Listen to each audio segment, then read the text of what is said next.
என் குழந்தைக்கு மருந்துக்கான உதவி கிடைக்கிறதுக்காக இங்கே ஒசூரில் வந்து ஒரு சைக்கிளில் ஒரு சைக்கிளில் வந்து ஒரு சின்னதாக ஒரு ரேலி மாதிரி நான் ஒருத்தனும் போகலாம் அப்படின்ட்டு. ஏன்னா எங்களுக்கு வந்து நிறைய பேர் சப்போர்ட்டு கிடைச்சாதான் நாங்கள் ஏதாவது பண்ண முடியும். ஸோ அதுக்காக வந்து நான் இன்றைக்கி சைக்கிளில் போகலாம் அப்படின்னு சொல்லிட்டு ரெடி ஆகியிருக்கேன். இப்போ போன வாரத்துக்கு முன்னாடி வந்து சென்னையில் சிஎஸ்கே மேட்ச் நடந்தப்போ சென்னை ஸ்டேடியம் அந்த சேப்பாக் ஸ்டேடியத்துக்கு வெளியில் நாங்கள் பண்ணியிருந்தேன். அப்போவும் எதுவும் அந்தளவுக்கு சப்போர்ட் கிடைக்கல. இருந்தாலும் என் முயற்சியை வந்து நான் விட மாட்டேன். கண்டிப்பாக நான் என்னோடய முயற்சி நான் பண்ணிகிட்டு தான் இருப்பேன். அதுக்கப்புறம் அடுத்த நாள் பெசன் நகர் பீச்சு இன்னும் நிறைய இடத்துல அங்கே பண்ணோம். அந்தளவுக்கு சப்போர்ட் கிடைக்கல. ஸோ இந்த வாரம் எனக்கு வந்து லீவு இருக்கனால சரி இங்கே ஒசூரில் பண்ணலாம். என்னோட சொந்த ஊர் வந்து சேலம் ஓமலூர்.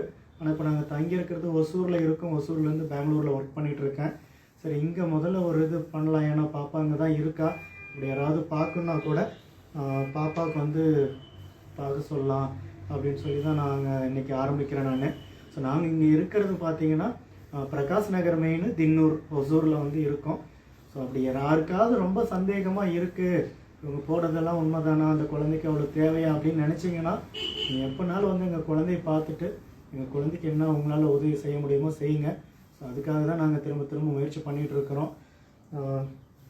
என் குழந்தை பிறந்தப்போ வந்து எங்கள் அம்மா சொன்னாங்க, என்னோடய குலதெய்வமே வந்து பெரியாண்டிச்சி அம்மனே வந்து பிறந்திருக்கிறாங்க. ஏன்னா என் குடும்பத்துக்கு வந்து என்னோடய குலதெய்வமே வந்து பிறந்திருக்காங்க அப்படின்னு சொன்னாங்க.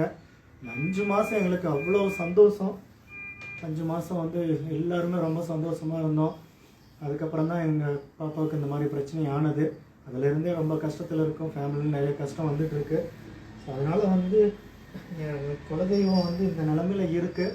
நான் அவளை எப்படியாவது நான் காப்பாற்றிடணும் அப்படின்னு ஒரு முயற்சி தான் பண்ணிகிட்ருக்கேன். ஆனால் உங்களோட உதவி இல்லாமல் அதை பண்ண முடியாது. தயவு செஞ்சு எங்களுக்கு உதவி பண்ணுங்கள். நான் இப்போ அந்த சைக்கிள் இதுக்காக தான் நான் போயிட்டுருக்கிறேன். ஒசூரில் யாராவது நீங்கள் பார்க்குறீங்க, ஏன்னா நிறைய இது நான் டேக் பண்ணியிருக்கேன். ஒசூர் ஆஃபீஸில், அண்ணா ஆஃபீஸில், ஒசூர் நியூஸு, நிறையா ஒசூரில் என்னென்ன இன்ஸ்டாகிராம் இருக்கோ எல்லாத்துக்குமே நான் இதுக்கு முன்னாடி டேக் பண்ணியிருக்கேன். அந்தளவுக்கு சப்போர்ட் கிடைக்கல. இப்போ வந்து நான் உங்களை தேடி நேராக வரேன். ஏன்னா ஒரு உட்காந்த இடத்துல போட்டால் யாரும் நம்ப மாட்டேங்கிறாங்க. அதனால் உங்களை தேடி நான் வரேன். ரோட்டில் தான் இன்றைக்கி ஃபுல்லாக ஒசூரில் ஒரு சைக்கிளில் நான் சுற்றி எல்லாம் வரலாம்.